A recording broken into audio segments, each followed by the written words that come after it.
All right, to start, you will need 1 1/3 cup warm water, approximately 110 degrees. You will also need 1 tablespoon granulated sugar, 2 tablespoons of olive oil, and 2 1/4 tablespoons of active dry yeast or instant yeast. Either is fine. The instant will be much quicker. You will then let your yeast bloom. This process takes around 10 minutes.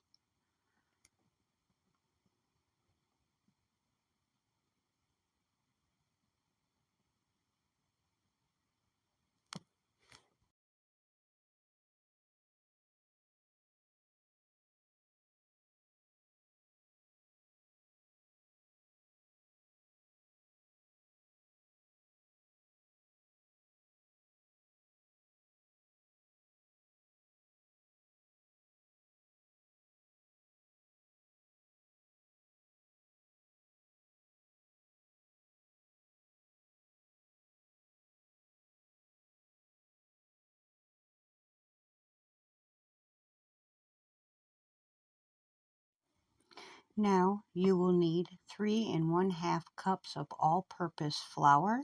I use unbleached, but you may use bleached if you want to. You will also need 1 teaspoon of salt.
Now that your yeast has bloomed, you will add your water and yeast to your flour. Use a fork to combine until roughly it comes together.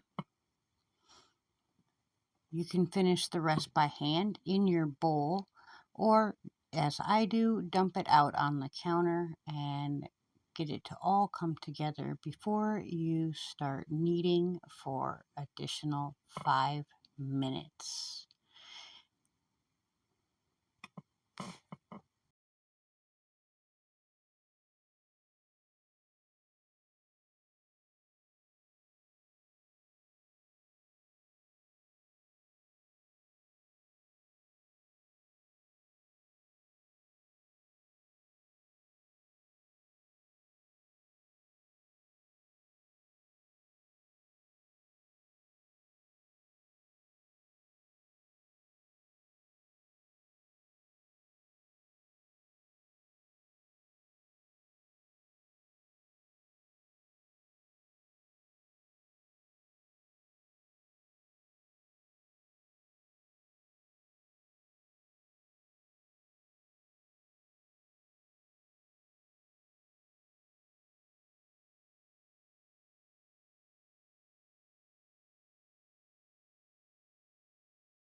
You are now going to tuck your dough in so it's nice and smooth on the top.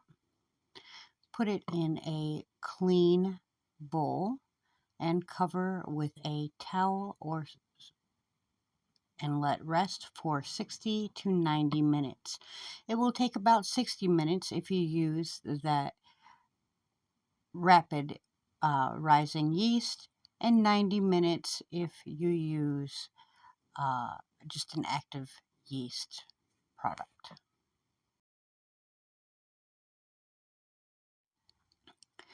Now, while your dough is rising, this is a good time to get your garlic minced up.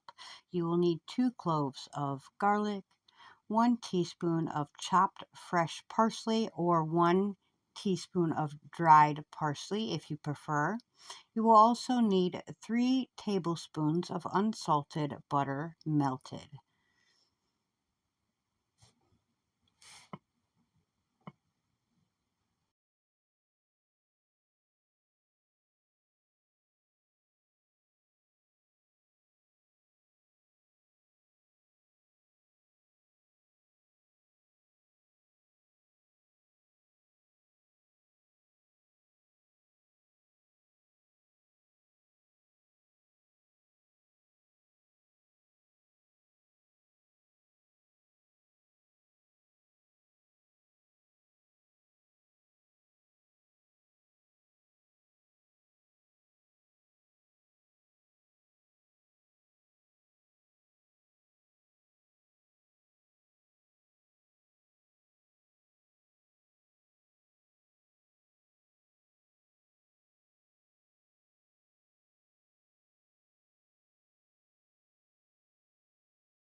All right, now that our dough has risen, we are going to lightly flour the surface of our countertop.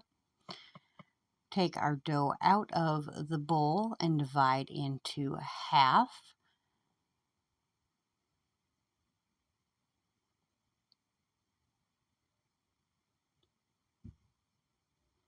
You are then going to roll it out into a rectangle shape that is about 1/4 of an inch to a little over 1/4 of an inch thickness.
All right, give it just a little tug, kind of square it up just a little bit if you need to. Rolling dough is not my specialty. I'm not great at getting it perfect, but it does not have to be perfect. You will then spread out your melted butter, garlic, parsley concoction onto the surface of your dough. Do not go all the way to the edges because you will need to wash the edges with a bit of an egg wash to finish off sealing your calzone. You will then add your cheeses and meats however you want to do this one. I decided to go with a couple different cheeses and a couple different meats. I this time used provolone and cheddar cheese as well as ham and rotisserie chicken breast.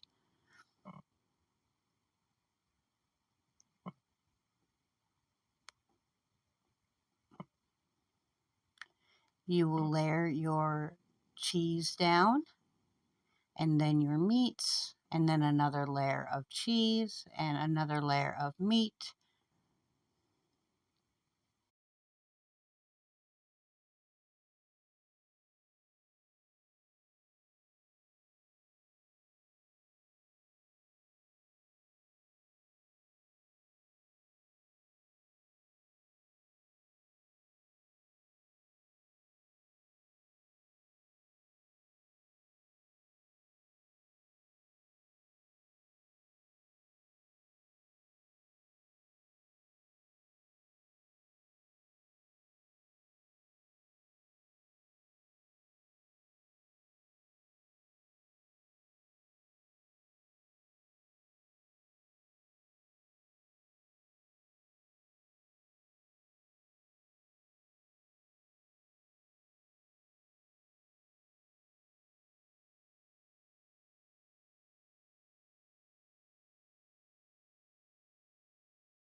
You will then start to roll your stromboli up.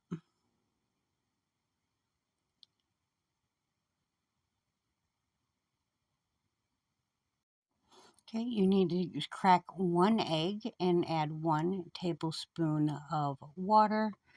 Whisk together, and then you will use that egg as an egg wash to go along the edges of your stromboli to help them stick down together. You will also wash the top of your stromboli once it is completely rolled up. helps to add a nice brown touch to the outside of your stromboli. It just makes it look real nice.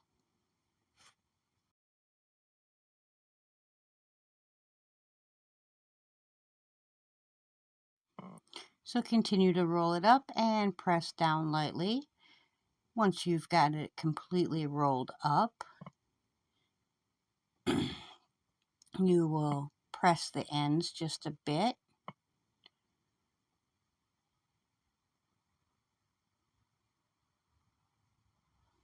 I like to take a fork and press mine down. It seals them so that your cheese and whatnot stays inside just a wee bit better. This is not an absolutely necessary step, but one that I like to do, like I said, so that your cheese doesn't end up all over your baking dish. And then brush the top of your stromboli with your egg wash. You don't need a whole lot, just give it a nice coat on the top. It gives it a real nice brownness when done.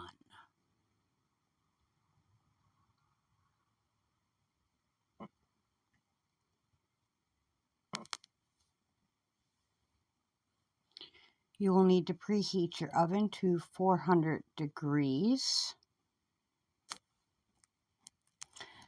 Add about 3 slices to the top of your stromboli. And then put it on a parchment paper lined pan, or you can use a non-stick spray, however you like to do. Now you're going to stick these in the oven for 25 minutes. This recipe does make 2 stromboli. Once that 25 minutes is up, you will pull out your wonderful dinner, and you can let it set and rest for a minute, or if you're impatient like me, go ahead and cut it up, serve it up, and enjoy.